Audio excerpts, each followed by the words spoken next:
Hi, everyone. Just going to wait one more minute so everyone that's going to come on can get on.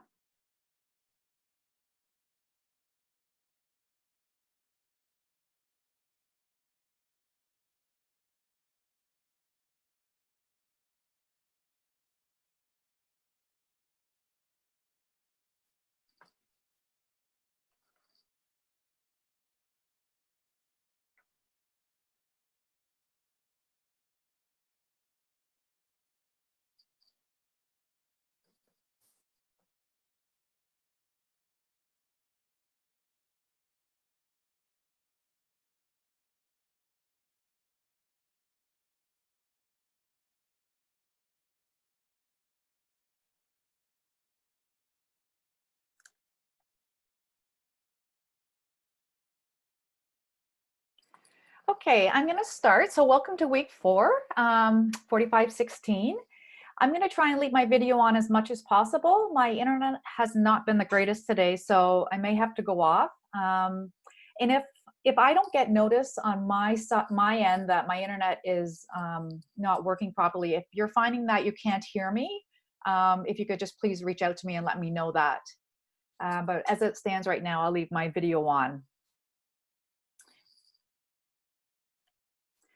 Okay, so today we are going to just go over any general questions that you might have. We'll do our discussion on this week's module, and I will review the resume assignment after we do the discussion because it's based on writing a resume and cover letter and interview, and then any final questions. So I'm just going to put it out there if anyone has any general questions about the course, assignments, other than the resume assignment, but any general questions about 4516 that you want to ask.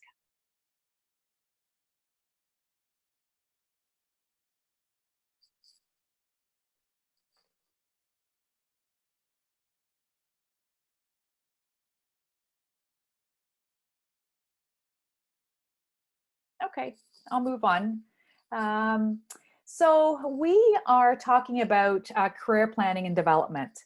And this is a really important piece of your nursing career to start thinking about early. And I know you haven't even graduated, you haven't written your NCLEX, you haven't done IP, but if you have a goal in mind of where you want to go, it's good to start planning early. And I'll give you an example. And I did bring this up last week when some students stayed on after class, and I was talking about career planning for me. So when I graduated in 1992, we were going through a recession and there were no jobs for nurses. So I took a job in long-term care.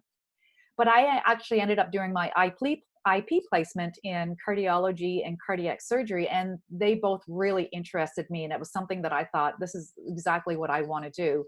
So during my full-time year in long-term care, I started to look at what do I need to do in order to become a cardiology nurse?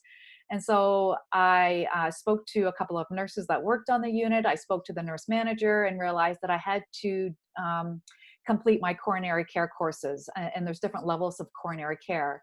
And so throughout the course of my year on long-term care, I actually completed those 2 courses. And so when a job posting became available, not only did I have 1 year experience of nursing, but I also actually had my coronary care courses. And that allowed me within the first year to be able to get a part-time job on cardiology, which eventually led to full-time and what have you. So it's very important to think about career planning and development. And so I'm sure you have ideas of where you want to work in your first position as an RN.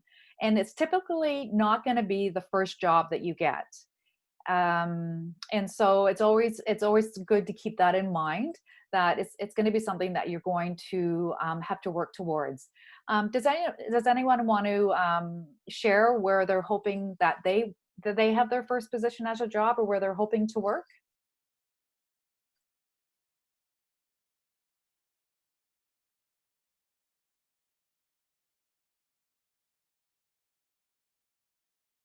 Brittany? Yeah, I'm hoping to do travel nursing, which I know requires, I think, at least 2 years experience in like an acute area setting. Right. Um, so I know that I can't jump into that right out of school, but it's definitely on my list of where I'd like to progress. Excellent. Yeah. So you kind of know what you need to do in order to get there. Nina? Hi, I'm really interested in working in the ICU or the NICU or Yeah. just any other unit that has intensive care. Right. And so that's great. And like, so there are specializations or specialty courses that you have to do for that. And exactly, they always want you to have a couple of years of experience, and then they want you, typically they want you to do the ICU certification course, which sometimes is offered by the unit, the ICU itself. But there's also an ICU certification course you can do through quite a few of the colleges. And for NICU, very similar. There's an NICU course that will be a requirement. Marissa? Yes, I would like to be in Emerge, and I put an IP placement in for there, but who knows what will happen with that. So if I could get it there, that'd be great, because maybe that could turn into a job offer position. But I am prepared that it might not happen, and I might have to do a couple of years on med surg or something to gain some more experience before going to apply there. Right. So in my experience with IP, I've actually seen if you do well, Emerge is it's not an easy place to work as a student for sure. But if you do well, which most of the students I have in IP have done super well in Emerge, quite a few of them were able to secure a job after their IP placement, and if not immediately after, definitely within 6 months. And so there's a good opportunity that you could do that for sure. Oh, that's reassuring. Thank Yeah, you. yeah. Jared? Recently, for the past little bit, I've been really interested in going into like public health. Hmm. I think that's just like the idea of like health promotion and illness prevention, I think is a really interesting topic. Right. And I think I I would be not I wouldn't be surprised if a lot more jobs open up in public health with respect to what's happening right now. So yeah, that's a great opportunity. I actually had a student that graduated 2 years ago reach out to me to write a reference for her for public health, and she actually secured a public health position full time 2 weeks ago. Sydney? Definitely for me, I would love to be a pediatric nurse, but specifically working maybe as a sedation nurse. That's interesting. I got to see sedation nurses on the burns and plastics unit last year at Sick Kids, and it was really cool to see what they get to do. Or Right. even working in the OR at Sick Kids would be fun. Yeah. Yeah, great. And Kelly? For me, I'm really interested in the float pool. I do currently work in a float pool right now as an extern, so I'm hoping that because of that I can secure a position. But I like the idea of that just because I don't like the thought of staying in one place. Like the thought of going to Emerge, cardiology, the institution that I work at, you can specialize for pediatrics and ICU as well. Right. Having like a little taste of everything, I guess, and then maybe I'll decide to go into something else from there. But for now, everything. That's great. Good for you. That's one thing. I often, when I was working as an MP at South Lake, I would often talk to the float nurses from the float pool, and I would say, like, how do you do this? Like, one day you're in psych, one day you're in orthopedics, one day you're in general surgery. That's impressive. So, yeah. And I'll take one more. Vanessa? Hi, Sandra. Hi. Hi. So I was thinking, for me, I really, really wanted to go into outpatient mental health. Right. Area. Yeah. Yeah, that's a huge area. Obviously, everyone knows that we need that so badly. That would be great, Vanessa. Yeah. And so, you're going to have different rationales for your choices. For the most part, it's for your clinical area. It sounds like most of it is related to maybe an area that you've seen in a previous placement, or maybe a summer job that you've worked in, or something that just kind of piqued your interest in, what some of the courses that you've taken in the last 3 years. But your rationale may also be location too. You may end up feeling like for me, I worked in a rural hospital. So rural being Newmarket and Richmond Hill. That's not really rural, but as opposed to a downtown teaching hospital. So there's differences in what a community hospital is like versus a teaching hospital. And I wanted to be able to experience what a teaching hospital was like. So I spent about 8 years in a community ICU, and worked at the trauma unit in Sunnybrook for 4 years, just to get a feel for, working with residents, working with fellows, and just getting a feel for what it is to be like to work in a teaching hospital. So you may choose that area because of location for that reason, or you may end up moving to another location. And the great thing about nursing is that you can nurse anywhere, and that's the fantastic piece about being in the profession of nursing. And so just to think about, can you imagine where you will be in 2 years, 5 years, 10 years? And, if in 2 years you're hoping to be in that ICU setting, then where do you hope to be maybe in 5 years? Is it something that maybe you want to be an educator? Do you want to go back and do your master's? Do you want to be a nurse specialist in some area? What do you think you'll be doing in 10 years? And so it's really good to think about planning ahead, because you need to start in advance in order to set those steps in place for you to get to be where you want to be in 5 years. Vanessa, your hands, did you have a question for me? No, okay. And so part of what you were looking at this week is looking at the Gail Donner career planning. And it really just gives you an idea of starting to think about what are the things you have to take into consideration to get to be where you're going to be in 2 years, 5 years. Do you need to take into consideration that maybe, your life will change in some way? Maybe you will decide to have children, adopt children. Maybe you want to travel and you want to live in, somewhere else. And what does that mean when you're planning? Miriam? I was wondering, so what qualifications would I need if I wanted to open a nurse-led clinic? You would need right now, for the most part, nurse-led clinics are led by nurse practitioners. Mm-hmm. So you would need a master's, an MN, and then your NP. Okay. But with nurse prescribing, it's going to be interesting to see how that changes. I think you will still, I know situations where an NP will work with a nurse. I've talked about this before in a heart function clinic. But for the most part, if it's a nurse-led clinic, it typically, right now, you need to be an NP. But I could probably see that changing as the scope of practice for the RN changes. And do you think that a specific specialty would be beneficial or helpful with opening a nurse-led clinic, or like a general scope is sufficient? I think you need to look and see where the healthcare dollars are going. So we know, geriatric elderly population for sure. We know our chronic diseases for sure. We know mental health for sure.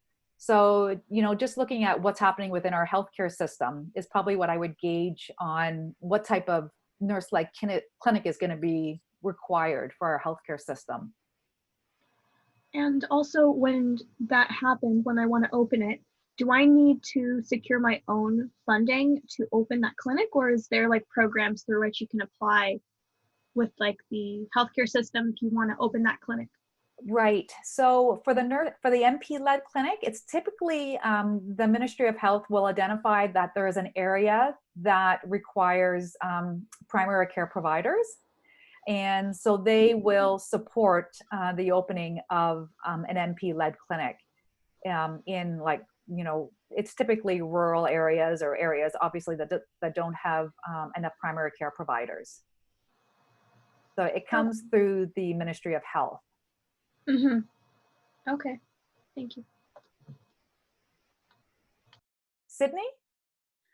Yeah, hi Sandra. I just wanted to ask maybe if you can find the resources or like a document that explains what credentials you need for each kind of specialized unit, because I feel like we weren't really taught about that. Because I know that ER, you may need to take an EKG course, like a specialized course, and it'd be good to know like where we can get those courses and which units require what credentials. Yeah, that's a really good point, Sydney. What I usually direct students to, is look at the job postings. So if you want to become an emerge nurse, look at the job posting and look what it's for. So they want ACLS, they want probably maybe PALS as well, which is the pediatric advanced life support. They'll want so many years experience in a medical unit. And so that's kind of how I usually direct students to look. If you want to work on cardiology, it's going to list in the course outline. The course outline. It's going to list in the job description what the requirements are. So before COVID hit, I would do career counseling in my office at York, and I would open up to students to come and sit with me, and we would spend a half an hour and do exactly what you're talking about. And I'm happy to do that over Zoom. If to continue doing that over Zoom. If you want to send me an email, and I can set up a Zoom session, and we can do exactly what I was doing before COVID. So you would sit down with me, we would go through some of your ideas, and okay, so what do you need to do in order to get that CC? You want to be a coronary care nurse. What do you need to be able to do to get that? And we would look at a job posting, and I would direct you to where you could do the courses. And so totally happy to do that, because there's so many opportunities for nurses out there. I just don't know if I'd be able to nail it down in one document. Yeah, that makes sense. I never thought about that until maybe my third or fourth year when we were speaking about more specialized units. And I just wonder why any of our courses in the past haven't really mentioned that, because it is very important that once we graduate, if we want the job of working in the ICU, for instance, like there's still so many steps we need to do before that. And I feel like it's just kind of overwhelming. And it's like, when will I be able to do these courses? And you know what I mean? Yeah. Right. And so that's part of what this course is all about. That's why, we're here to prepare you to be general practitioner nurses. That's what the BSCM program is about. But this course, Advanced Professional Issues, is looking exactly at what you're saying. Looking at, okay, let's look ahead and think about what do you need to do in order to secure that job that you want in the 2-year mark, the 5-year mark. And so that's kind of the purpose of this this course, is looking ahead and thinking about career planning. So completely happy if people want to reach out to me, and I've already had a couple of students already do that. And so I'm looking at career planning with a couple of students already. So please reach out to me, and happy to work through those steps with you. And so just talking a little bit about what Sydney just said, like, what do I need to do in order to figure this out? And so thinking about, is it something that you want to go back to school and get your master's because you want to become maybe a nurse manager, a nurse educator, a nurse practitioner, a clinical nurse specialist? And so apart from knowing that you probably need to go back to school, you need to look at programs and figure out, can I do it part-time? Do I need to start saving right away in order to be able to pay the tuition? And so thinking about things like that. So putting money aside for being able to do your MN. Is there scholarships that are available? So it's just taking into consideration all the career planning that goes into doing all of this. A lot of programs offer a part-time and a full-time MN program. Some don't. Do you want to do it? I did my MN when my children were very small. They were 3 and 5, and I did it part-time, and it's doable, and I worked as well. And so you need to think about looking a little bit ahead of where you are right now. And that may be a little bit hard to think about when you have a lot coming up still with IP and your NCLEX. But anyway, this is all about career planning. And so we talked about this already. Do you have ideas about pursuing continuing or graduate education? And so there's different avenues for pursuing continuing education. So you can do, there's courses that are run through college programs. And so just like I said, the coronary care courses and courses like that. The Canadian Nurses Association have specialization courses. They have about 25 specialization courses that you can look at, and you could become a specialized nurse in ICU, nephrology. There's like 25 of them. I can't even, emerge, coronary care unit, cardiology, probably plastic surgery. And so that's another place to look at if you want to do continuing education, but not graduate education. And so, you know, if you think you want to be a dialysis nurse, looking at the Canadian Nurses Association and the specialty programs and figuring out, you know, is this the right, how long is it going to take me to get my specialization? And so that's one way you can think about career planning. And then graduate education, I've already spoke about. Graduate education, so we're looking at, for the most part, nurses will move on and do a master's in nursing, but there's students that actually do an MBA instead, because maybe they want to go in the administrative world and they want to have a business degree. I've had students that move on and do a master's in policy because they want to become more politically active. I've had nurses that have pursued law degrees. And so it doesn't have to be a master's in nursing. Miriam? I have a question. Let's say a student is an RN, you know, receives the NCLEX, certified RN, and then pursues to become, let's say, a nurse practitioner. There's a different exam, right? Yes. That you write for that. And then once the nurse becomes a nurse practitioner, does that disqualify the RN degree? Like, can you work as an RN after you get your NP? Or is it only like once you get your NP, you can only work as an NP? I want to say you could go back and work as an RN. I want to say you can probably do that, but I don't see why you wouldn't be able to do it. I don't think you can hold, I don't know if you can hold 2 licenses. That's my only thing. I just want to throw in, I remember like in first or second year talking about this exact issue because there were RN trained, like schooled nurses that couldn't find jobs as an RN, but there was jobs as an RPN, so they could work as an RPN, but they're still required to work to their highest level of competency, which was as an RN, because you can't just take like a lower level job and then be like, and then just act less competent. Do you know what I mean? I don't know if it's going to be, I don't know if it would be the same for RN to NP. But I know that for like an RN and an RPN role, they still had to perform the duties and assessments as if they were an RN. Okay. So Miriam, I'm writing this down. I'm going to find the answer out for you. I don't know if you can hold 2 licenses because you're for an RN, like the RN, you have an RN and you have an RN EC. And so I don't know if you can hold 2 licenses or not. I will find out. Because like, even if like you get your NP and you work as an NP for, let's say, 5-7 years, and then you decide you don't want to do that and you want to go back to the bedside, let's say, as an RN, like, is that a possibility? That's what I'm trying to, you know, because I would want to know before I invest in like going further what my options are. Is there backtracking? Is there no backtracking, right? Because that's kind of what I would want to understand. My gut feeling is that you would contact the college and you would tell them that you're working as an RN, not as an MP. But I'm going to find out the answer for you. I'm just speculating. Yeah, it's a great question. Oh, sorry, Miriam, I think I may have the answer.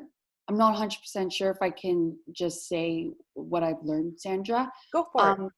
Last year when I worked at Sick Kids, I got to shadow an NP. And I remember her saying that at one point when she got her certification, there was no NP jobs. So she worked as an RN, even though she was certified as an NP. So I'm not sure if she had to just momentarily like drop her license for NP and wait until transferring. But I remember her saying she went through schooling and all that stuff, but it was hard to get NP jobs back then in pediatrics or something like that. So she was still working as an RN.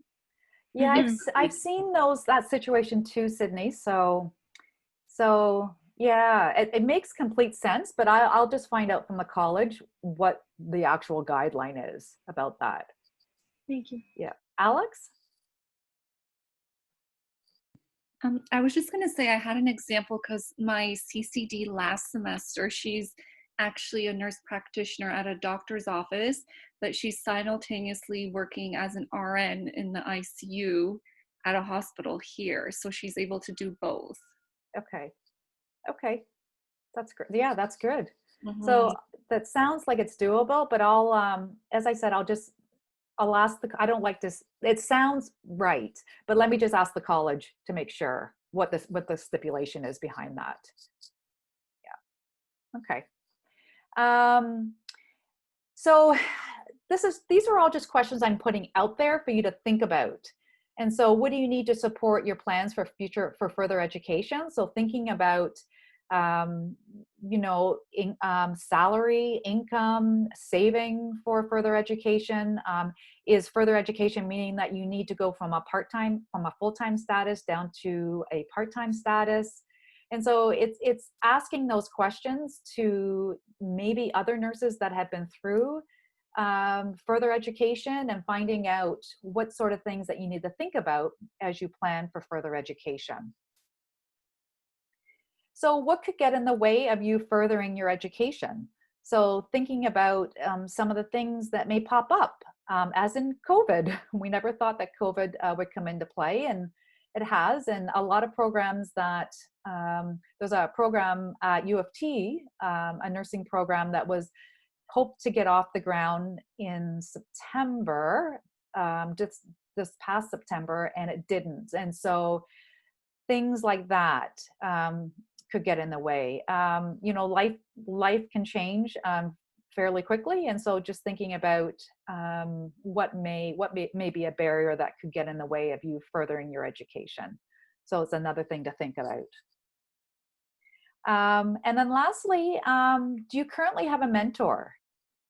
And if you don't, or mentors, I would think about reaching out to maybe a professor that you've had that you connected with, maybe one of your CCDs that you connected with, maybe it's a nurse that you connected with on a unit. Maybe it's going to be your IP preceptor. So think about mentors. Maybe it's an individual who's in a leadership position. So it's really important to think about having someone that can guide you along the path of nursing, and for you just to reach out to. So think about finding a mentor. Any questions about the career planning and development part before I move on to resume? Any questions you want to ask me? And again, I'll just put it out there again. If you want to do some one-on-one career planning, please reach out to me. But any questions before I move on?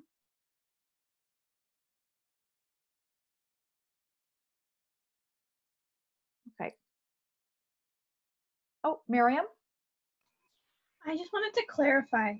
So when you were mentioning that you don't know if the nurse can hold 2 licenses in terms of RN and NP, so how does that work? Like after we read our NCLEX, as far as I understood, correct me if I'm wrong, we have to pay a certain fee yearly to maintain our license, right? Yeah. And so if the person were to have the 2, would they have to pay like double the fee? No, no, you don't. So you'll pay a registered nurse general fee. I pay for an extended class fee, and then there's a temporary class as well. And so you're only paying for 1 license. Okay. Yeah. And so this goes back to your original question, like, does it, and I just threw that out there when I was thinking in my head, does it matter that you have different licenses and you pay for different licenses? So if I'm an RN so if I go back to being an RN, does that mean, what does that mean to my NP license? Like, I don't know the answers to those questions. And so that's why I need to find out for you how that works. And apart from paying the fee for the license every year, is there anything else that we have to do yearly to make sure that we're okay to continue working? Well, other than your quality assurance that you have to do every year through the College of Nurses, you have to do. What is that about? So it's actually going to be in another course, in another lecture. We'll talk about quality assurance. But basically, I don't mean another course, in another one of our lectures, I go over what the quality assurance is. But what it is every year, so if you go on the CNO and you look at QA, quality assurance, you have to submit, or you have to do a learning plan every year that you just keep to yourself. You could be audited, where the college will send you a letter and said, you've been audited, please send in your learning plan for the year. And this is a big deal, and I didn't think it was such a big deal until I got a letter 2 years ago. And I thought, oh, a learning plan. I can write a learning plan, no problem. So I submitted my learning plan. They didn't accept it. It wasn't up to their standard. Well, did I freak out? I thought, oh my gosh, they're going to pull my license and everything. Like, it's a big deal. So I had to write a learning plan based on some standards of practice related to NPs. And so RNs will have to do the same thing. So you have to look at the standards of practice and write a learning plan based on the standards. And so this is something we'll talk about in this class for sure, the quality assurance requirements. And so just hold that thought, but I will put up, I will, in the announcements, I'll put up a link so you can actually look ahead of time and look at that. Right. But in order to be a self-regulated profession, you have to write your NCLEX, and you have to do a quality assurance every year and pay your licensing fees and make sure that you're not a criminal and things like that. Okay, well, the last one's easy, right? Yeah. But that's just the two, right? The quality assurance and the licensing fee? Yeah, for an RN. For an RN. Yeah. Yeah. Okay. Thanks. Yeah. I'm writing this down here. Okay. Requirements. Okay. Okay, let's talk a little bit about resume writing. So what's the difference between a resume and a CV? And which one should you have? Anyone want to take a guess at what the difference is between the two?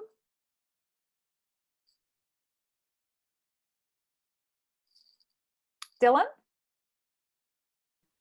I know that like a CV is very comprehensive of everything, all experiences. It could be any presentations you've done, any volunteer work, any research, anything like that for like your entire career. It can be like multiple pages long, whereas like a resume is just a very brief thing. For which one you should have, I would say a CV would be the best to have and continue to update, because that way, whenever you need to make a resume for a specific job, you can just pull stuff off the CV and just paste it into a resume. Yeah. So exactly. So yeah, you've hit it beautifully. And so yeah, a CV is basically your whole life, and it's like comes up to be like it's like your LinkedIn profile, right? Yes. Yeah.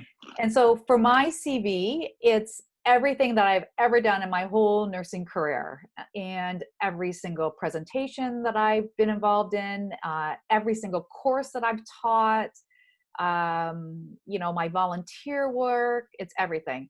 And so as Dylan said, it's good to keep a file, whether it's just a running Word document of everything that you have done, any certificates that you've done, any even small little workshops that you've been involved in your clinical setting. And I don't mean students, well, it could be, but when you graduated as an RN, any little thing that you've been involved in, just keep a record of it, so you have a running tally of everything that you've actually been involved in. So that's kind of what your CV is.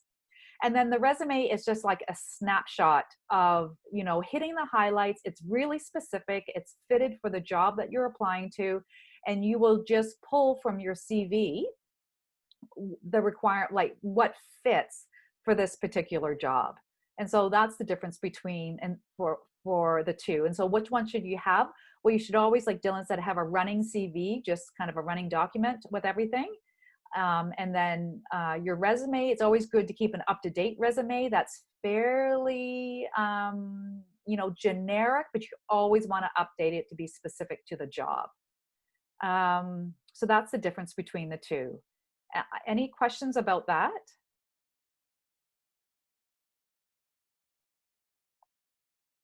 Okay.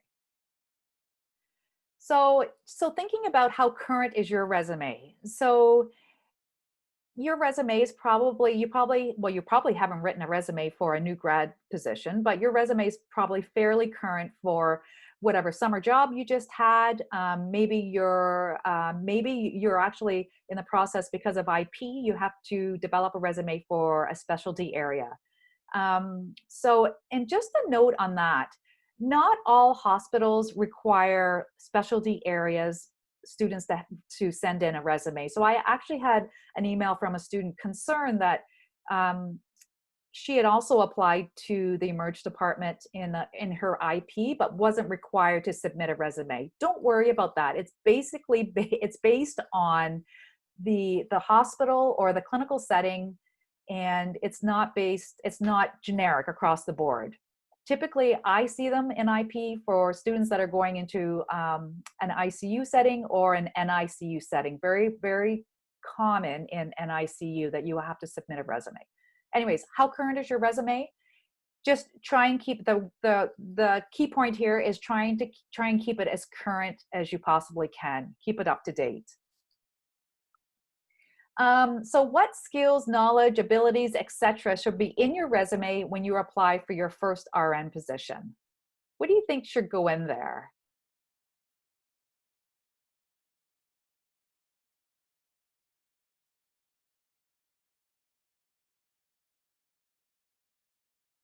Julia?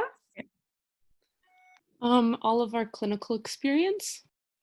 Right. And so I wouldn't put all in, but I would put the ones that fit with the job that you're applying to. So you don't have to put them all in, but I would definitely put as many as you can in, let's say 2 or 3 for sure, but you don't have to put everything in. But yeah, that's right. Clinical experience for sure. Marissa? Oops, I accidentally clicked that. Okay. Jared?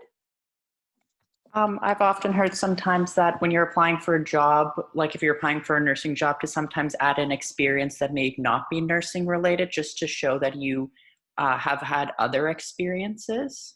Right. Yeah, you can do that. You can put that under like accomplishments. Is that what you're thinking about? Or I'm just thinking of, like, I know a lot of people have had job experiences where they go in for like a business thing, and then on their resume it's like, oh, you did this sports thing or you did this theater thing, and that sometimes can really help them in an interview process. That's really important. Yeah.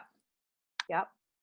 So thinking about, so obviously you want to put your education in, and then your professional history. So professional history for you guys is going to be your IP placements. So your IP placement and anything related to the job that you're applying to. So think about everything that you can pull from any of your placements for your jobs. Any extra accomplishments. So that was already discussed. For your IP placements or your clinical placements, you're going to talk about certain skills or clinical experiences that you had. So that's really important to have bullet points under your placements. And so, yeah, those are the things. And then you can think about, the soft and general transferable skills. So good team player, good communicator, things like that. So there's a whole whack of references that we've put up to help you write your resume. And they're really focused, geared towards nursing and actually being a new nurse applying for a job. And so we tried to be as purposeful as possible. when I've taught this course in previous years, I had someone come from the Career Center and teach about resume writing, but there was always a little bit of, because they weren't a nurse, they didn't really understand how to go about writing a resume from the perspective of applying for your first RN position. So we decided to do a really good lit search over the summer and pull as many great resources as possible. And so when you go to write your resume, please look at the resources. They're really going to help you write a great resume. And then there's different types of resumes. So when you listen to the lecture, you'll see that I've talked about chronological resume. So there's chronological, let me think what the other ones are, functional resume and a combined resume. So do you know what the differences are between these and which one you should use for when you're applying for a nursing position?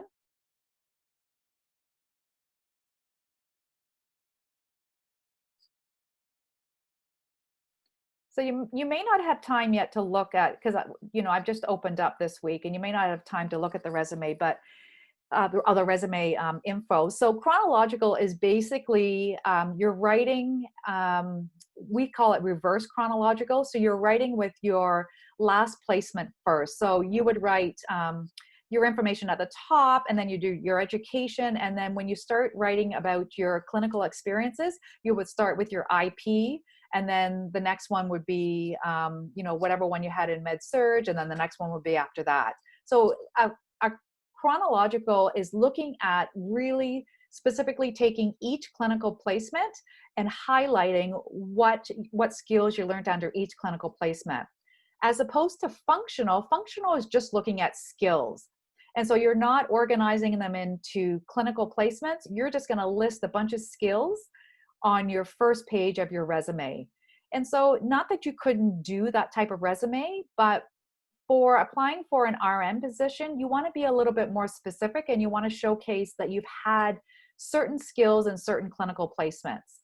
And so that's why it's best to use the chronological form.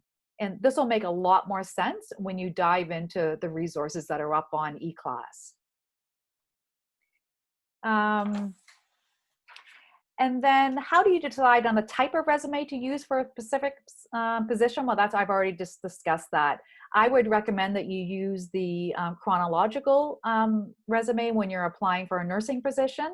If you're applying for a non-nursing position that they just highlight a bunch of skills that they are looking for, then you could use the traditional, more functional resume, which is focusing on just skills-based. But for your first nursing position, I would suggest the chronological. And I'm going to bring up one of the resources that I pulled up just to show you what the differences are.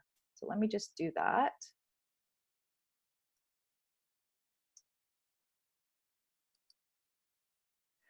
Okay, so this is one of the resources from eClass. When you go on and look at all the URLs, this is looking at the different types of resumes. So this is a reverse chronological. So your name, contact information, professional summary. So I am a recent Bachelor of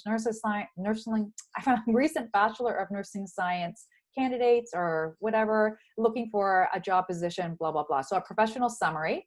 Here you're going to do your professional experience. You can put education up here if you want. That's fine. Most people would put education first and then professional experience. But they're mainly just looking at the categories here, that you want to have a professional summary, you want to have a professional experience, your education, and any accomplishments or certification. So that's a reverse chronological, as opposed to a functional, where you're listing a bunch of skills right up front. You're listing, why you qualify for the job, any relevant skills, and then you're just listing work history. Whereas the other one seems to be a little bit more detailed, and it's looking at specific clinical placements, and then under each specific clinical placement, you're writing a list of skills. So look at those resources. Let me go back to my PowerPoint.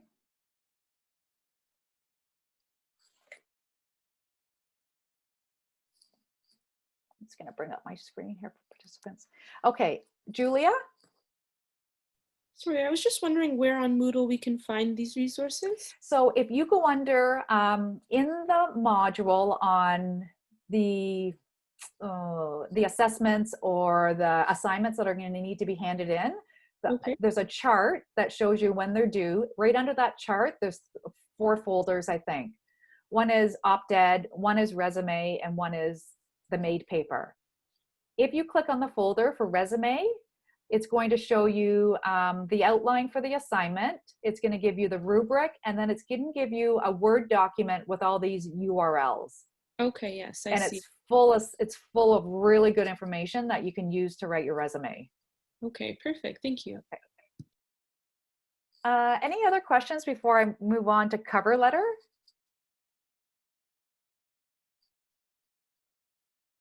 Okay. So why is a cover letter important?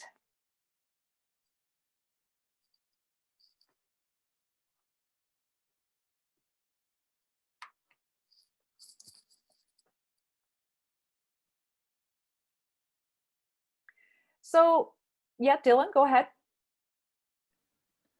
For like me personally, I think it's important because on a resume, like when you list specific clinical experiences or job experiences, it's very vague, and the cover letter traditionally has given me an option to like expand on like significant events or opportunities that I had within these clinical experiences that better prepare me for the job. So I think it does a good job of like where you can emphasize like what you're learning from what's on your resume.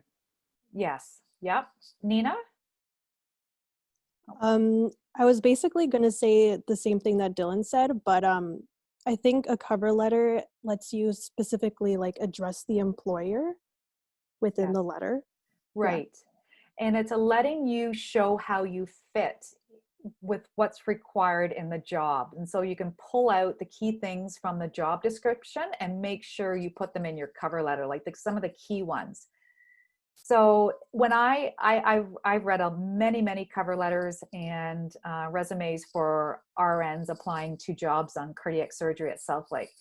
Oftentimes, I will look at the cover letter first, and sometimes I won't even flip to the next page. And so the cover letter is really important to showcase right up front why you're a fit. And so oftentimes what's a good technique is to bold certain things. So again, I'm going to go back to saying if I was applying to an emerge position. So I've looked at so I'm a grad, well, let's say not a new grad. Let's say I'm applying to an emerge position. I've looked at the job description and I've seen that there's certain things that they want. So I would put that in my cover letter. So I would, start my cover letter saying, I'm applying for this job. Thank you for the opportunity to apply for the job.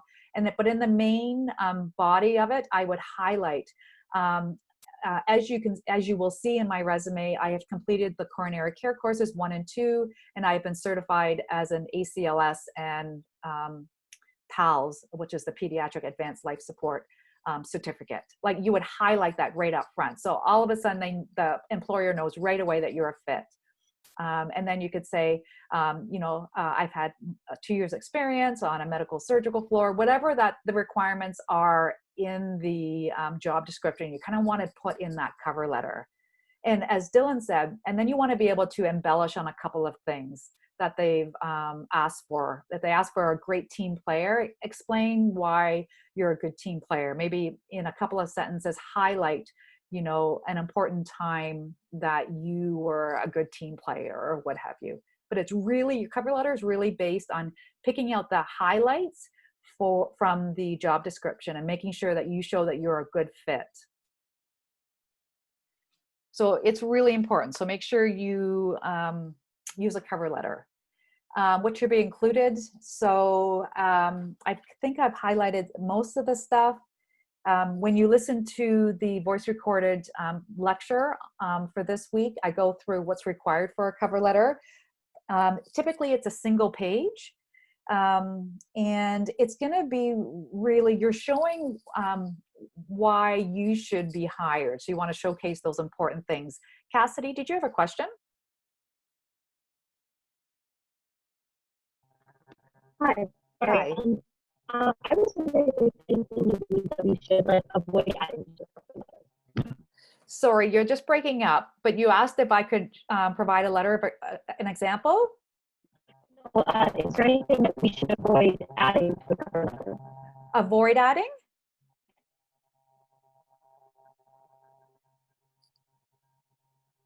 Sorry, you're just breaking up a little bit. I think you said, are there things that we should avoid adding? Yeah. Okay, so avoid. I would avoid repeating everything that you're writing in your resume. You want to draw your attention to some of the things in your resume, but that's really still based on what the job description is. So you're writing your cover letter based on the job description.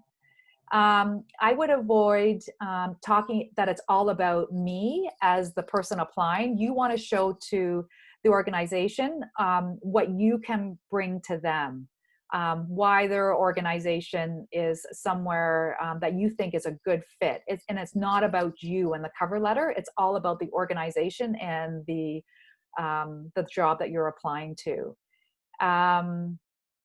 It should be no more than a page. And it's very nice if you can bold certain areas of it. That's really it. The no-nos would just be, don't duplicate everything that you've said in your resume. You're just picking out the really important pieces. Alex? For the assignment, will we have like a specific word count for the cover letter? Because like from what I've learned in the past, like it shouldn't be too long. Like even a whole page, I was told, was a little lengthy, that sometimes people will not read all of that. Do you know what I mean? Yeah, so when at the end of today's lecture, we're going to go through the assignment and we give you some tips on the cover letter. Okay, thanks. Yes. Yeah. Alex, was your hand still up? Sorry, no. That's okay. Okay. And then do students understand about the applicant tracking software that's quite frequently used now? And if so, what is it?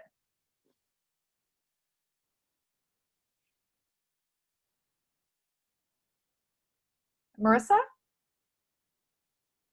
Yeah, I think it's something along the lines of that, like it's a filtering system. So like it searches for the keywords, and then if the resume has those words in it, then the employer will actually review it. And it's just like supposed to help eliminate some like clerical duties. That's kind of my understanding of it. Exactly right. And so most organizations will use this now. And so that's why it's really important to read the job description and pick out the same words that the job description is looking for. Make sure you incorporate them in your cover letter or your resume, but just make sure that they're there, because they will put your resume through a scanner. And that's if it's a job that there's a lot of applicants for, this is one way that they can really streamline the potential applicants that they want to hire, because you're fitting what the job description is. So just so you're aware of that, it's really important. And then just the last part for interviews. So just a couple questions to think about. You know, you've had interviews in your life, and so, and they could be related to nursing. So maybe you have worked as an RPN or maybe a PSW. And so just think about the interviews that you've had in your life and how have those interviews gone? Did you get the position? Why or why not? What did you learn from previous interviews? And so these are all important things. How do you feel about going for an interview? But more importantly, how are you going to prepare for an interview? What do you think they're going to ask you in your first interview for your first new grad position? What are some of the things that for sure they're going to ask for that you need to prepare in advance?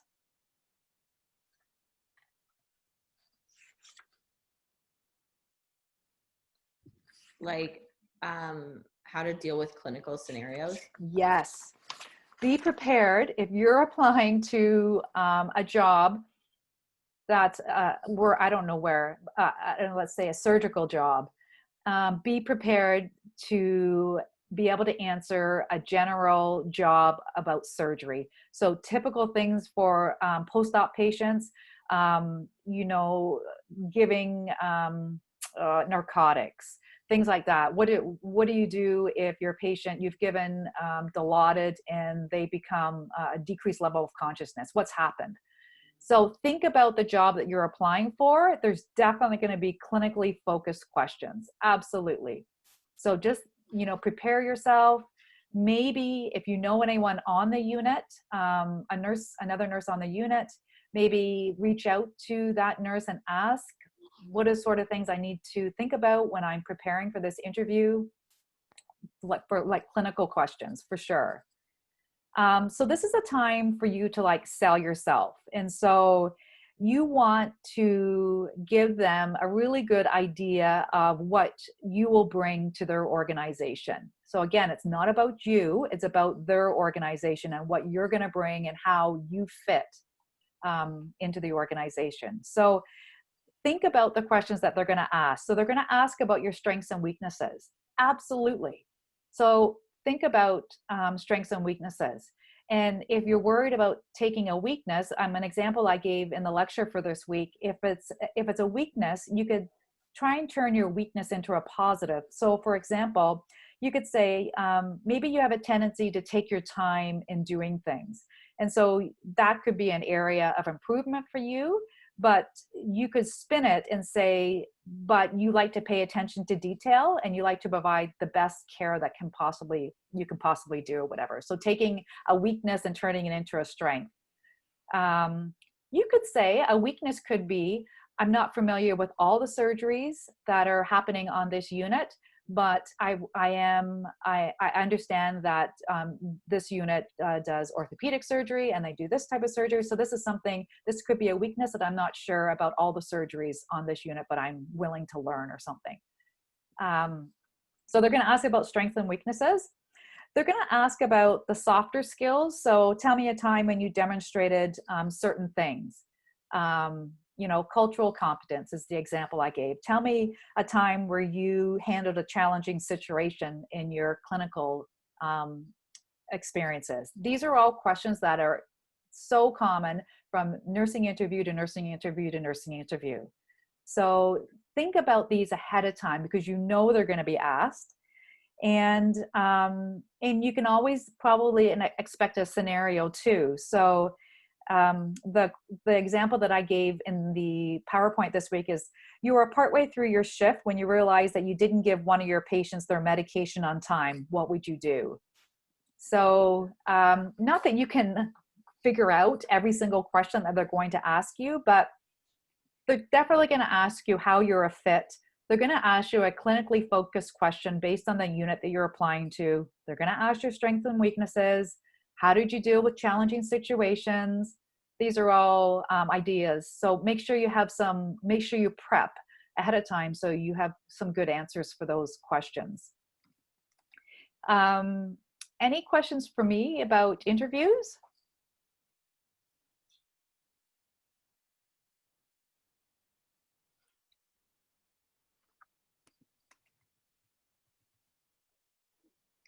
And then lastly, just your professional online presence. So, you know, just be cognizant that employers can and sometimes will look on online platforms. They may Google search you to find out what's happening. And so just be cognizant of the online platforms that you use. How often do you update these platforms to ensure your information is correct? So if I'm talking about LinkedIn here, so if you're on LinkedIn, make sure you're up to date, that if you've graduated or you've done some extra courses or something, make sure you're keeping it up to date. Is there anything on these platforms that you would not like an employer or a potential employer to see? So think about if your Facebook or Instagram is private or public, what you're posting there. So think about that. If a potential employer can see your online platforms. And then, you know, maybe thinking about cleaning up your online presence before you apply for that first nursing job. might be a good idea as well. So thinking about, do I want to take certain pictures down? Do I want to keep certain things private? Look at your settings, just things like that. Thinking about how you would go about cleaning up your online presence, because employers are more often than not now looking at online platforms and Google searching people. So just a word of advice about your professional online presence. And make sure you have a professional email as well. So if your email is not professional right now, so change it to another Gmail account that's a professional. Could just be your first and last name, but just make sure it's a very professional email address. Any questions on anything we've discussed?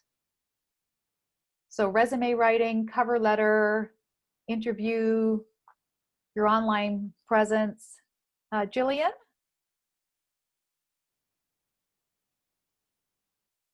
Just take yourself off. Yeah. Hi. Hi. I don't have great internet, so I might be a bit choppy here, but okay. I just wanted to ask, what do you usually recommend in terms of references? I've heard like have one professional, one personal, one academic. How many references like should you have, and where should they be from? Typically they will, so most job descriptions will say that they want a professional and an academic. If they don't, then I would definitely have someone that can comment on your clinical practice and someone that can comment on your BSCN degree. So that would be like me as a prof. So I have students so many times reach out to me who are applying to a position and they want me to be their reference. And I write zillions of reference letters and absolutely no problem. But I always tell students, I cannot comment on your clinical skills. And so I'm happy to write you a professional reference, but you need to ask one of your previous clinical instructors, your IP preceptor, to be a reference for your clinical. Because I have hospitals call me to do a reference check and they're constantly asking me about clinical questions. And I said, I can't comment, I can't comment, I can't comment. So I would do one of each for sure. A long way getting back to, that's what I would do. Marissa? Just building on having references, is that something you only provide that if asked, or is that something you should go in the resume? Just because I'm thinking, because I just submitted mine for IP and I didn't put anything to do with references on there because we weren't asked. Yeah, so you're okay for IP. Don't worry about that. Yeah, that's okay. Thanks. Brittany? Does it look bad on you if you don't include your most recent placement for a clinical reference, or? Not necessarily. Not necessarily, no. Because you may have had a terrible experience in one of your clinical placements, and yeah, you don't want to include it. So that's okay. Yeah, I haven't really had any in-hospital clinical placement since coming to York. So my clinical reference is a nurse from a rural hospital from when I did it in Georgian College. That's okay. That's completely fine. Yeah, no problem. Perfect, thank you. And if they ask, then you would explain. You would give them just the answer that you gave me. So I'm going to bring up the, I thought since we were talking about resume writing and cover letter, I thought I'd just run through the assignment. If people want to stay on, that's what I'm going to do for the next 5-10 minutes. I'm not going to speak anymore about week 4 lecture. So if you need to go, I realize it's 4:03. But I'm just going to go through the resume and the cover letter quickly. Okay. Let me just find it. Okay. So this is what you will find on eClass. In the resume folder, you're going to find this document, which is the directions for the resume. So you need a cover page. You can use the cover page from the AP folder as a template.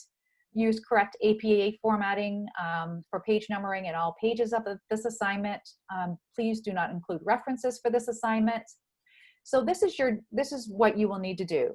You need to find an advertisement for a position in Ontario that would be appropriate for you as a newly graduated RN.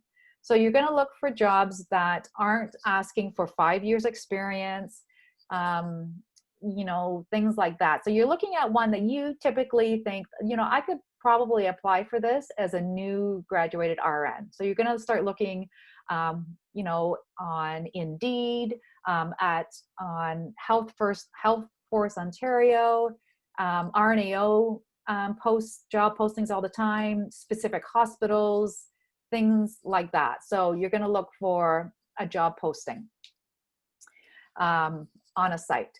You're going to copy and paste that advertisement into an appendix, because when you go to submit this assignment, you can't have a PDF or anything attached to it. So you're going to basically copy and paste it into an appendix.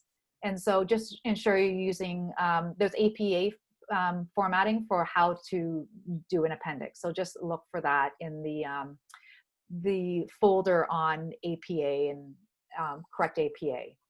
So you're going to find an advertisement, you're going to copy and paste it, you're going to put it into a Word document, and you're going to be attaching this as an appendix to your resume and your cover letter, because I want to see what job you're applying for. Miriam?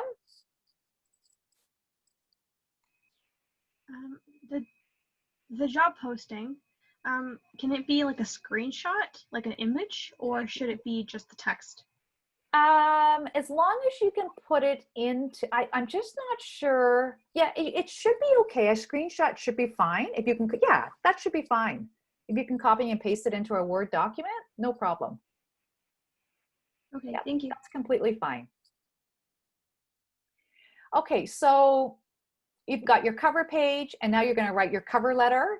And so the cover letter must be no more than 1 page. It should catch the reader's attention as an excellent fit for the RN position. So this is what I was discussing. Make sure you look at the job posting and showcase, you know, how you could be, that you are a fit for this position.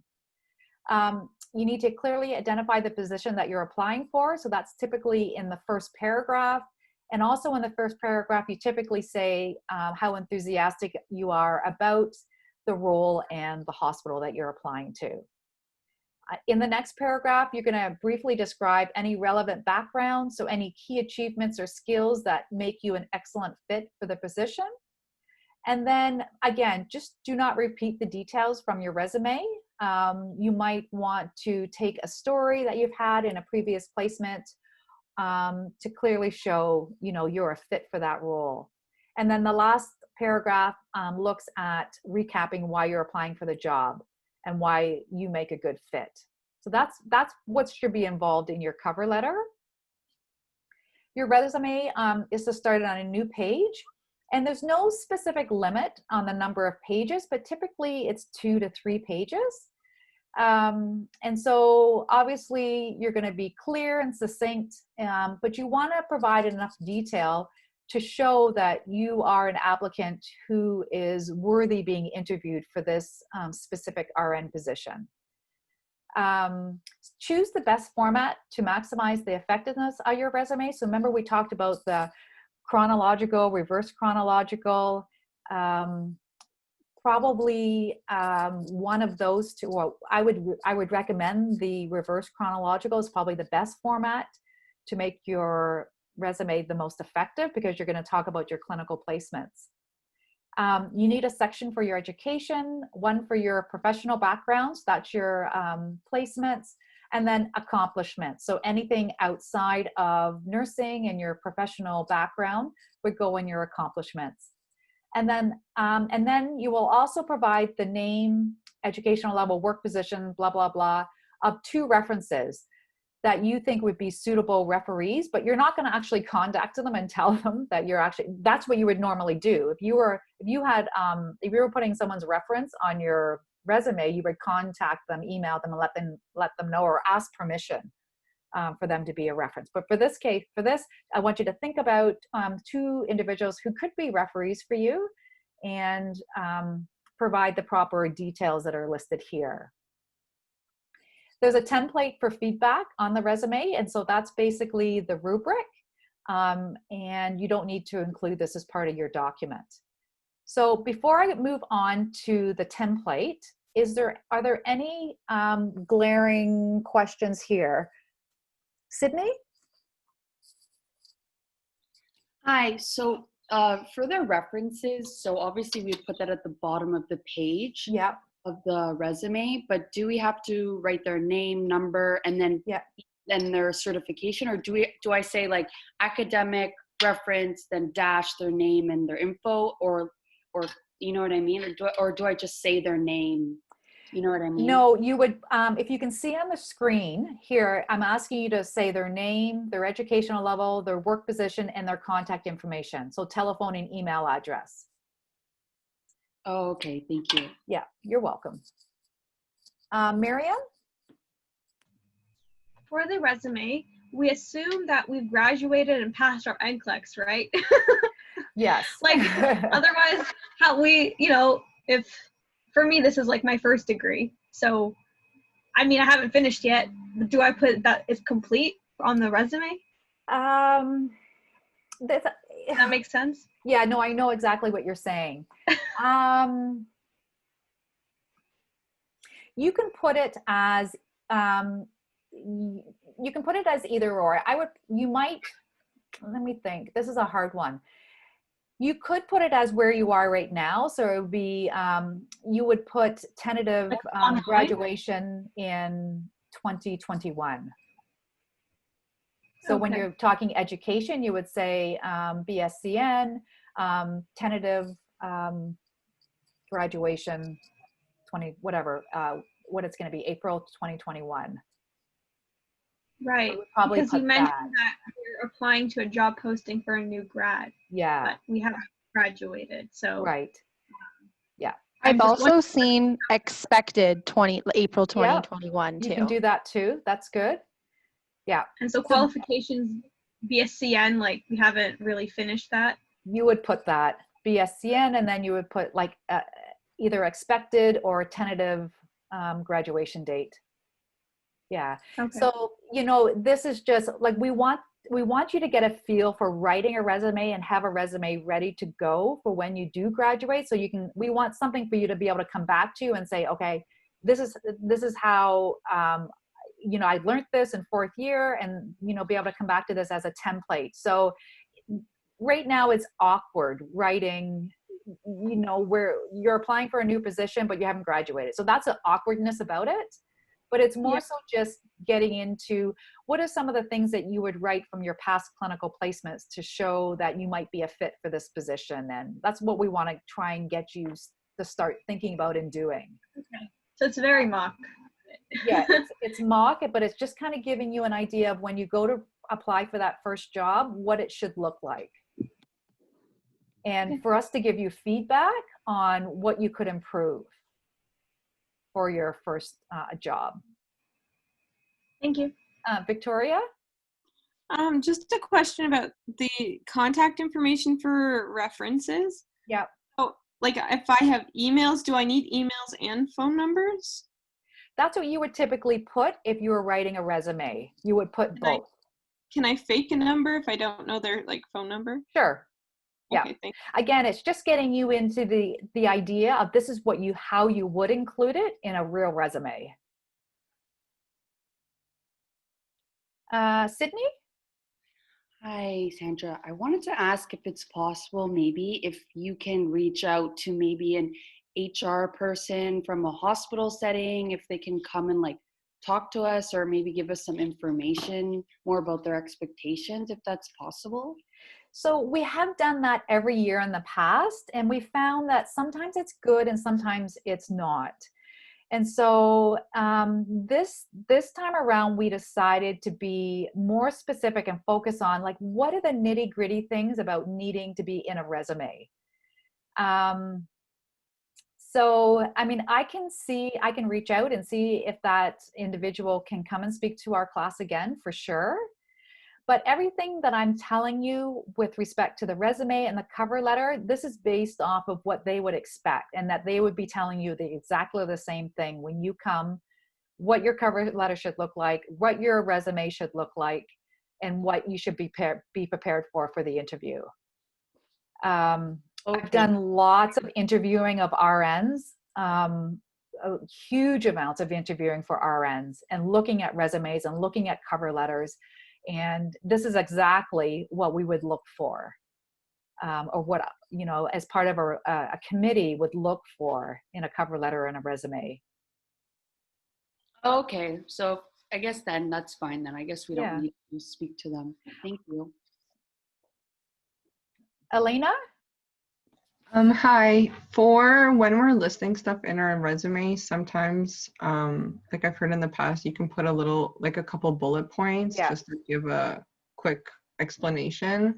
How many, is there like a max number, like a minimum number of bullet points you would like us to add? I would do, for each clinical placement, I would do probably 3 minimum to 5 max. Okay, thank you.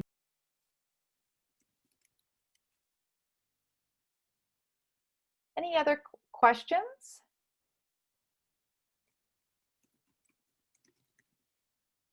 Brittany? So how long is too long for a resume? I wouldn't do more than 3 pages. No more than 3 pages? Okay. Yeah.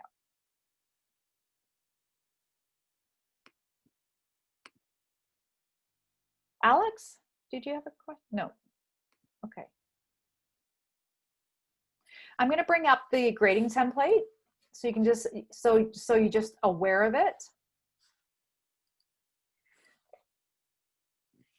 So it's basically just going through the requirements of the assignment and just as a grading. So cover page, they use the cover page template. It's clear and accurate. The cover letter clearly identifies, oops, I'm going to go off my video. I'm losing. Okay. So the cover letter is everything that's required in the assignment. So everything that we've listed in the requirements of the assignment that you've done here.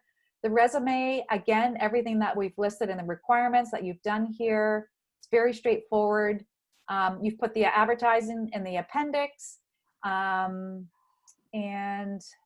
yeah, it's basically just kind of doing a tick box to make sure that you've included everything that's required for a good resume and a good cover letter. Sydney? Hi, to clarify, earlier someone asked about the bulletin points for each clinical thing. I know that each setting, for instance, if you're on like a medicine floor or I don't know, anyways, like there's a lot of skills that we get to do. So I know that 3 to 5 might be not like it. Would it be too much to do more? Or like, I don't know how to specifically cut it down because we do so much on those kind of floors. You know what I mean? Yeah, so I would look specifically to the job posting and see if there's specific ones that they've asked for, and those are the ones that you would focus in on. And I also find that it's also repetitive for a lot of clinical placements, and I don't want to keep saying like obtaining vital signs or head-to-toe assessments for each placement. You know what I mean? Right. And so for some of them, you can maybe talk about your soft skills when they were asking about team player. Maybe you could do that in one of them. Your communication skills could be in one of them instead of like, yeah, I wouldn't keep repeating. I definitely wouldn't keep, you want to show a variety of skills. And so if you have to kind of space those out with, you know, this placement, I'm going to talk about these ones, but this placement, I'll talk more about my other skills or soft skills. Okay. Thank you so much. Yeah. Any other questions?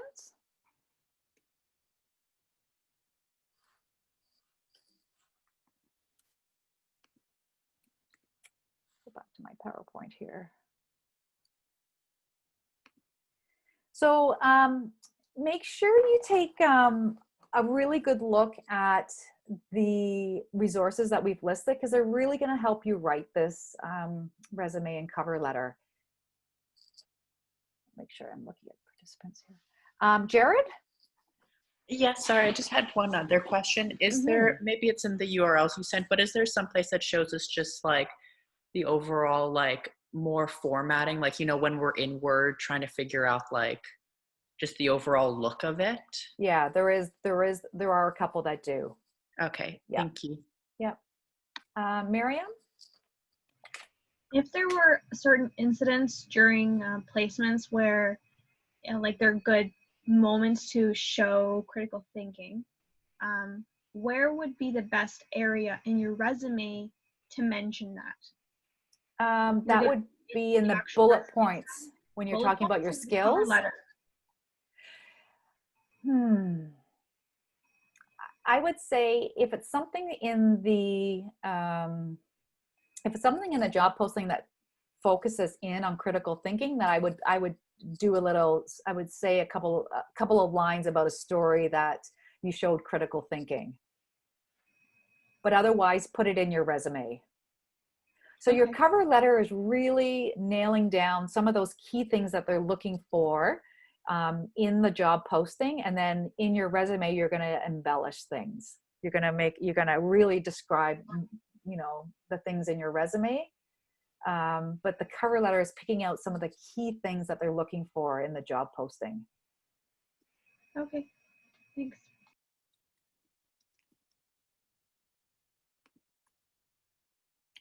So just remember, next week is reading week. I don't think I need to remind you.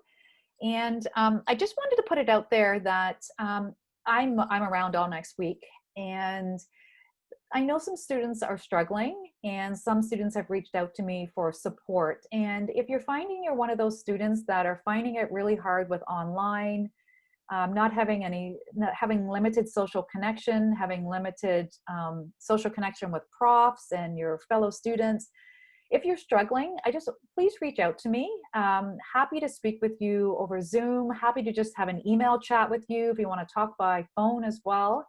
But just know that I'm here to support you during, you know, these crazy times. And, you know, we're all kind of in our own little bubble, and just want to know that I'm here to support you. And students are reaching out to me. And so I just thought I would open this up to the entire class. So to make sure that you do reach out if you're one that's struggling a little bit. So enjoy your week next week. I know you'll be busy with assignments, but at least you won't be needing to come on to Zoom during the week. And again, I'm around all week, so I'll be checking emails every day, and I'll be keeping a close eye on eClass. So if you're working on any assignments and you need questions answered, I will be available next week. So next week is reading week, and then I'm on my, let's go on here.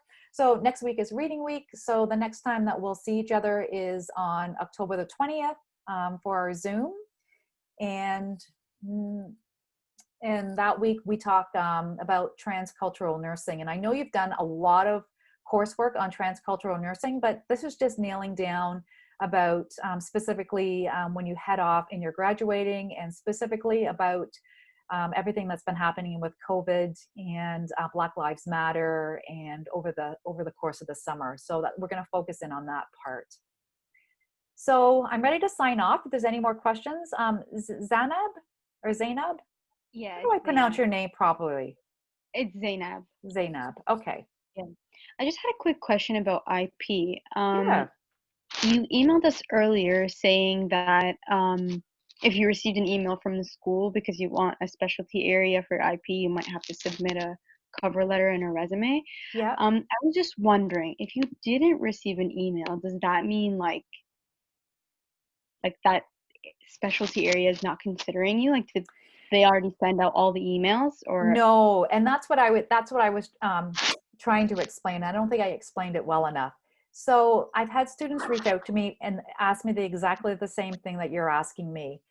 Only certain organizations will ask for a resume. So just because you didn't get a requirement to send in a resume, don't be concerned about that. Okay. Yeah, okay. Not at all. By any chance, did you apply to RVH? No. Okay, I know RVH hadn't made a decision yet if they were letting students into IP. So that's why people who applied for specialty at RVH haven't heard anything yet. Yeah. Okay. Yeah. Thank Typically you see areas like I said, sick kids, like NICU typically will ask for a reference if people are, or resume, if people are applying to like ICU settings. But again, it's really up to the individual hospital. Okay. Okay, makes sense. Thank you.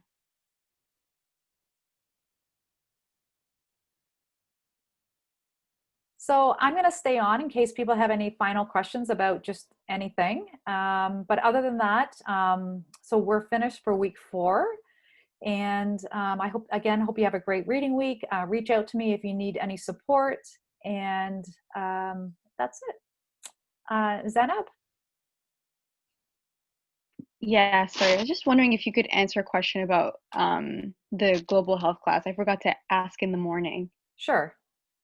That's okay. Okay. So you said for part 1 of the assignment, we're supposed to answer how our like global issue that we chose is also a local issue. Right. So I was just wondering, like, would it be enough to say that this issue, like whatever we choose, impacts the world in Canada, for example, or can we just get by saying it's happening worldwide and then we use references to prove that it's a worldwide impact? Or like I just don't know like how to go about that. So what I'm looking for is that you start off the paper by talking about a global issue. Yeah. Do you know would you mind telling me what your issue Yeah, is? I chose non-communicable diseases. Okay. So you would start off by saying non-communicable diseases are, are the #1 killer globally. The World Health Organization, blah, blah, blah. And I would talk a little bit, just the first part of part 1 should be highlighting why it's a global issue. So in just one sentence. Then we'll transition by saying, non-communicable diseases, as non-communicable diseases are a global issue, they are actually a local issue as well. And then you can either talk about whether you want to be specific about just Canada, Toronto, Ontario. You just have to pick a local focus. Okay. So like for that part, I'm talking about how this issue impacts Canada or Ontario or whatever I choose specifically as my local. Yes. I'm talking about how it impacts the local community. That's right. So I don't have to talk about, like, I don't have to compare it to the world.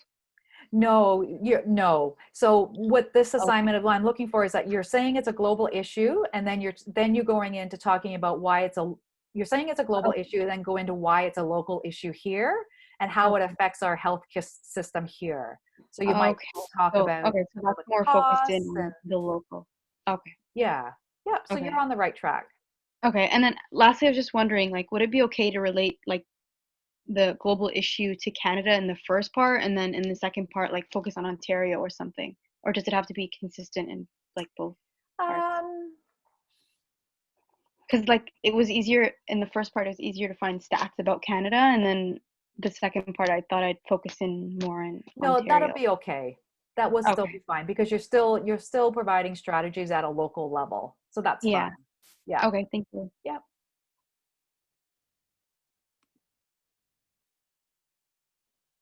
Lola? Yeah, I was just curious. You were talking about the quality assurance program before. I was wondering, did they give you like guidelines when they didn't accept your learning plan? Did they give you guidelines as to what they were looking for specifically? After I had a complete freak out. Yeah, so I actually had an advisor that the college was fantastic. And so they gave me an advisor to work with, and they provided me with feedback on exactly what I needed to improve upon in my learning plan. So they did. Okay, thank you. Yes. Also, I have a second question. You were saying you've interviewed like registered nurses before looking for a job. So regarding to the online presence, do they have you like searched up your applicants before? Like what do they look for? Do they look at your pictures, or are they more specific about how maybe if you're a racist, things like that? What are they looking for specifically? So I don't personally. I just feel like that's a huge privacy issue, and I just don't do that. But I know certain companies that maybe hospitals hire to do their human resources, that those companies are known for looking at social media profiles. I don't know exactly what they're looking for, but if it's in the public, people have access to it. Okay, thank you. Yeah.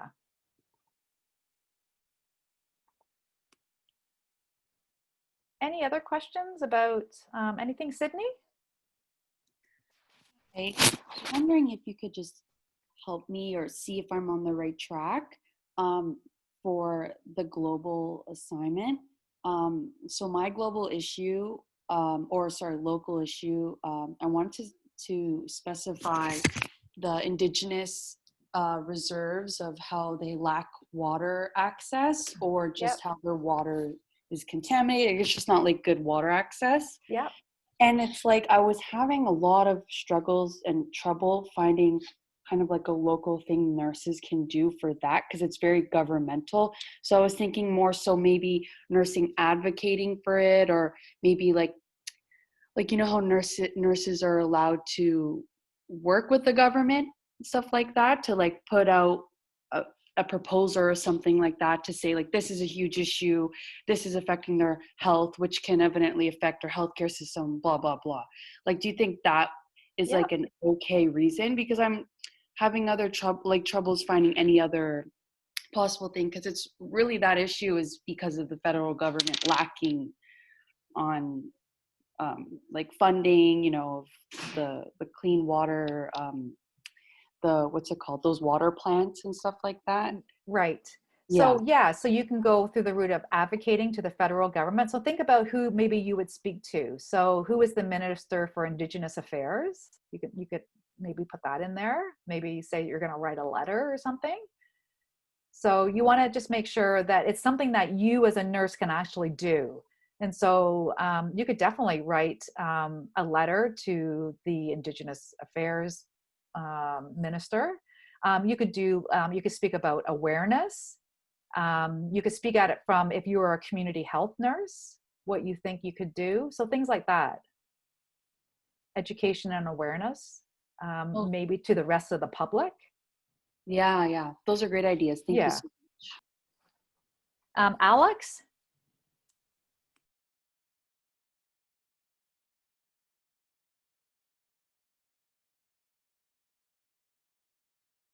Alex, I think you're muted here.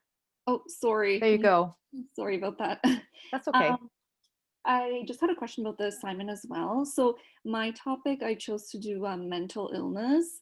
So I just wanted to clarify, like with statistics and comparisons, like I found stats like from the World Health Organization about the world, and then like I'm comparing that to Canada, but should I also choose a few different countries to show, like, for example, like third world countries, you know, it might be affecting them differently than here, or do we not have to go into too much detail about that?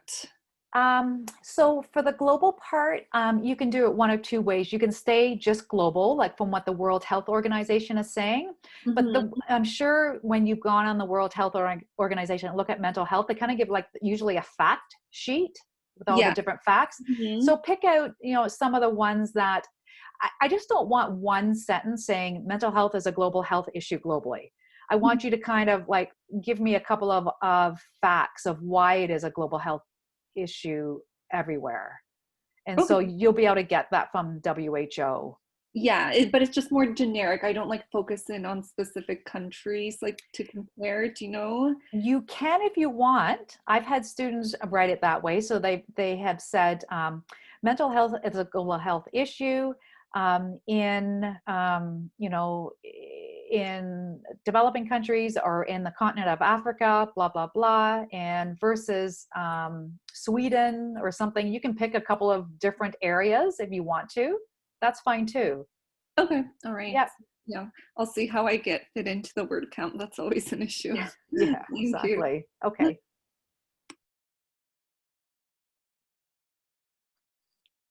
Any other questions?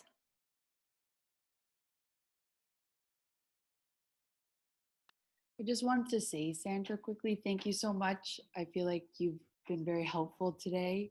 Oh, good. Helped to relieve my anxieties because I've definitely been very overwhelmed, but I just want to thank you. Oh, you're very welcome. You're Thank very you. welcome. You're welcome. Okay, so if there's no other questions, I'll sign us off. And as I said before, I'm around all next week. And if you've got any questions or if you want to reach out to me just to talk about things other than this course, if you need some support in other ways. Alex, your hand is still up. I just want to make sure you didn't have a final question. Okay. Sorry, yeah, that was okay. a mistake. All right, thanks, Sandra. Okay, I'll sign us off and have a great week, and I'll see you the week after. Bye-bye. Bye. Bye, thank you. You're welcome.